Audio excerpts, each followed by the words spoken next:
In the 15th century, there were 23 slaves that escaped a merchant ship and landed themselves on Ecuador.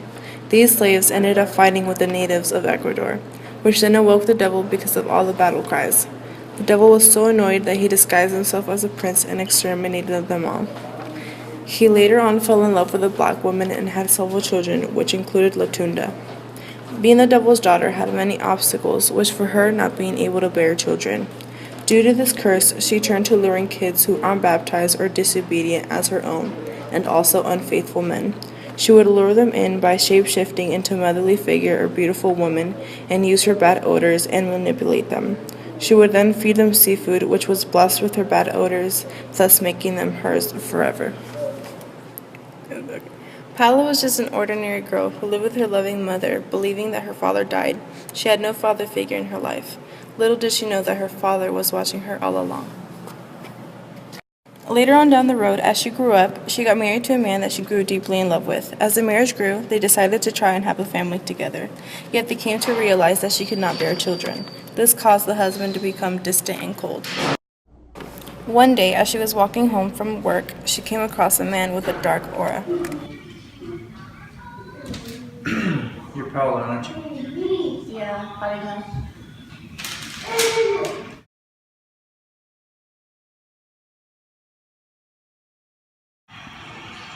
Yep, me and my daughter. My dad's dead. Your mom didn't want you knowing about me because I'm dead. Sure. Okay. You're gonna regret it. As she came home, she was confused to hear her husband's voice, thinking that he was working in the fields. She then finds him in bed with someone else. After she left her husband, she went running to her mom, who gave her comfort. She then talked about having revenge, which her mother refused, thus making her seek help from her father, which her mother tells her not to. They want to kill him. No, don't. It's gonna be okay. Yeah. No, I'm gonna go talk to my dad. He's dead. You can't talk to your dad. I met him already. He lied to me. No, don't go to him. He's bad. Searching frantically for her father, she cried for his help, which appeared out of nowhere. As she poured her heart out, the devil finally convinced her to get her vengeance. What's wrong? I walked in and my husband was cheating on me, and I think he cheated on me because I can't have kids, and I went to my mom to ask her for help, and she won't help me, and now I don't know what to do. It's okay. The one thing you can do is get revenge and help you. How? I can give you abilities that can make you shapeshift and to manipulate those men and children. Okay, You can also hypnotize that's cool. with your farts. After many horrendous acts that made her as cruel as her father, she came across a boy she's never seen before. He was so innocent that she found herself curious to know the boy more.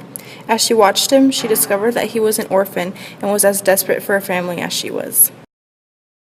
She then took this boy under her care without using her abilities and cared for him like a real mother.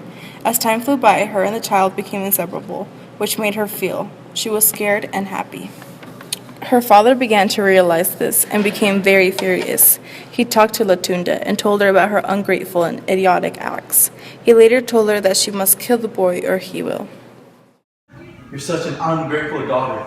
It's either I kill him or you kill him. As Tunda thought long and hard about what her father said, she came to realize that she cannot kill the little boy because she loves him dearly. She then decided that she would go against her father's wishes.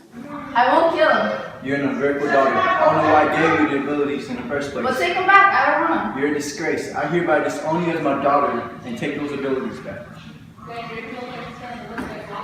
When Tunda came back as Paola and stopped her cruel acts, everyone was shocked. Not only were they shocked to see her return, they were shocked to see she was with a little boy. Although everyone saw how she changed, her legend still lived on, which she paid no mind to.